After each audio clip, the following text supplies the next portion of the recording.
Hi, I'm Chris Carnes.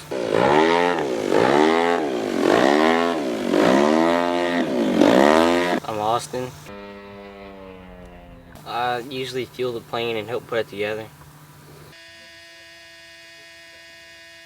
And I'm Melanie. I'm his head crew chief, and I assemble the planes. I do routine maintenance. I crank them, just get them going, and the rest is up to him. Trying to get them up and moving. She keeps us in order. I'll give you that. I will promise you that. I got started in model aviation when we decided to move down here to the country, and a family member of mine was flying at the local flying field and invited us to come up there and check it out and see what everything was going on. And went up there and went there very long, and I fell in love with the hobby. So it didn't take me but one trip, and the next weekend I showed up with my own trainer plane and was ready to go on to learning how to fly. Well, when I first decided to try to fly the airplanes, I asked my wife, I told her, I said, you know how I am, I go full tilt at everything, and I said, if this is something that you don't want to get involved with, let me know now. If not, I want to go ahead and go full forward with it, and we haven't slowed down yet. I'm mostly an airback, 3D airback pilot. I do a little bit of precision flying as well. I try to tie the two in together, but most of the time aerobatics rules out the precision part for me. The first plane, the yellow plane that I fly is the Hangar 9 260, 35%. Got all JR equipment, spectrum receivers and radio, and a DA 100 for the motor power plant. The red plane is the Extreme Flight Yak from Extreme Flight. It's got a 110-inch wingspan. It's got all JR equipment, spectrum receivers, and it's got a BME 116 Extreme for the power plant. They both fly very, very well. I enjoy flying the bigger planes and doing the aerobatics. We are part of the Team AMA sanctioned show team. We go around and do full-scale air shows, military and private, airports and such. And what we do is we go out and put the model aviation in front of the public. We go out with a full double trailer with a double simulator inside of it, so people of all ages, walks of life can come in there and try modeling firsthand. And then we normally do noon demos where we'll go out and fly and show them what model aviation actually looks like. I was diagnosed at the age of 11 with muscular dystrophy. It's actually called humeral vascular muscular dystrophy. It changes your life a little bit because you're not able to do things normal as everybody else does, because you lose a lot of your strength in your limbs and your body. So I always kind of struggled to find something that I could actually do without a whole lot of somebody else's help to do it. And I've tried a little bit of everything, and but flying has released me of that, because when I'm flying, it's me. Nobody else is touching the controls.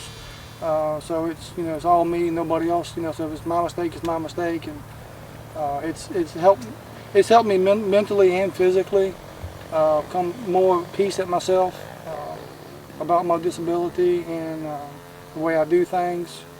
And I think it's rubbed off on some people as well, and that's when I decided to maybe make that my statement and my mission as I'm flying, is to hopefully that people see the difficulty that I have and realize that it's not hard. It's very easy to give up, and it's harder not to give up. But there's no reason to give up.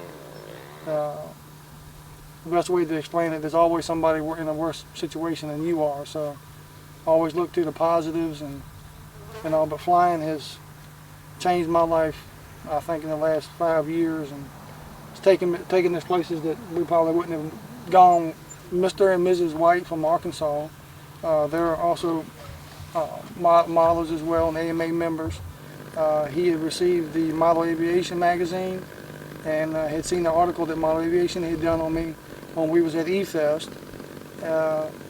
His wife, Mrs. White, has to use a power chair, and they had bought this one used. And a couple of weeks later, their insurance company decided to buy him a new one and a lift for the van and such. And when he read the article, he felt touched enough that he told his wife that he wanted to check to see if I had a power chair. And if I didn't, they wanted to provide it to me free of charge. So sure enough, we got an email from them asking if I had the power chair. If I didn't, if I wanted one. And I humbly accepted because I really needed one, and we was actually talking about getting one. And they drove all the way from Arkansas to here in a little Chase City, Virginia, and provided me with the power chair free of charge, no questions asked, and just asked me to enjoy the chair. They stayed for a couple of hours, and we talked, instant connection as soon as they walked out, stepped out the vehicle, Model Aviation. I mean, it was just an instant connection. I mean, and Mr. White, he works part-time on full-scale aircraft as well, so they're very big full-scale enthusiasts as well. Do a lot of, military shows. And so we had an instant connection, talked about airplanes and vintage motors and vintage aircraft, and really enjoyed themselves. And we invited them the next time they come through to come and stay for a couple of days, and we'll go fly and on. But they were real nice individuals, and it's great to see the modeling community come together is the way it has. Yeah, I've had quite a few people with disabilities come up to me at the air shows and said that they were having some problems or situations that they were having a hard time dealing with, and by seeing my determination of going out there and doing what I'm doing, it gave them a new look on life, and to take on certain different situations. And even had a fellow individual with muscular dystrophy himself come up to me at an air show in Danville, Virginia. His wife had bought him one of them little Park Zone Cubs, ready to fly electric airplanes for his birthday. And he never opened the box. He put it in the closet because he was afraid that he wouldn't be able to fly it or control it. And at the air show, he sat there and told us that he was going home and open the box and take it out and go out and fly it. So I think everybody on the team kind of touched him a little bit when he said that. So that was good to see that, he seen me doing it, got him enough courage to try it. So we get a lot of stories, and people come up to us, and even family members of somebody they know, want to ask about this or that, and even had physical therapists come up to us one day and wanted to know about, flexibility and eye-hand coordination. Is it good therapy for somebody? And I was like, oh, most definitely, because, it gives them a sense of themselves of accomplishing something, which I think everybody needs to have. Everybody's got to have a goal and something to accomplish, and it gives them that opportunity, and they can do it with very minimum help, And there's guys out there flying, with straws in their mouth. I think we've seen pictures of that, where the guy was totally paralyzed, and they built, a tray and all for him so he could actually fly the control. So I think it's very therapeutic for anybody with any type of disability, regardless of the age, walk of life, where they come from, or what. It doesn't matter, what the situation is. If it's problems at home, disabilities, problems at work, it's a great stress release. Come out, and everywhere you go, the individuals and everybody welcomes you with open arms. I mean, everybody's always there to help you, and just a real big family-oriented situation. So I love it. The Bible verse on my on my yak is actually the team's Bible verse. Everybody on the team as well as Christians, and we do a lot of church shows. Showing the imagination of flight, and who gave us the imagination of flight, which is God, so we try to tie all that into the show, and we don't push it down nobody's throats, of course, but we don't hide it, and hope that people see it and want to join in the faith as well, and see what it can do for as as an individual and in your family. I've actually had a little boy came up to me, and I was pushing the 260, and asked me specifically if he could take a picture of the decal on the back that says Jesus for life. That was real sweet. the people out there that have disabilities, when I talk to them, first thing I tell them is just don't let anything get to them. Don't let whatever the situation may be, just don't let it let it take over them. You need to take over yourself and take over it. And and they always ask about trying to get into modeling, and I tell them there's no fear in coming into modeling and trying to modeling, because if there's something that you can't do, like myself, like taking the planes or building the planes, there's always somebody that's going to open their arms up and just help them without no questions. It's just really nice about that, and this hobby is really good for people with disabilities, because it gives them person-to-person contact that they may not get on a normal basis.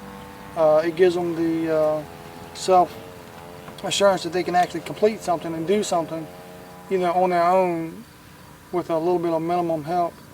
And the biggest thing I tell them is, my message has been since I started is never give up. Anything is possible.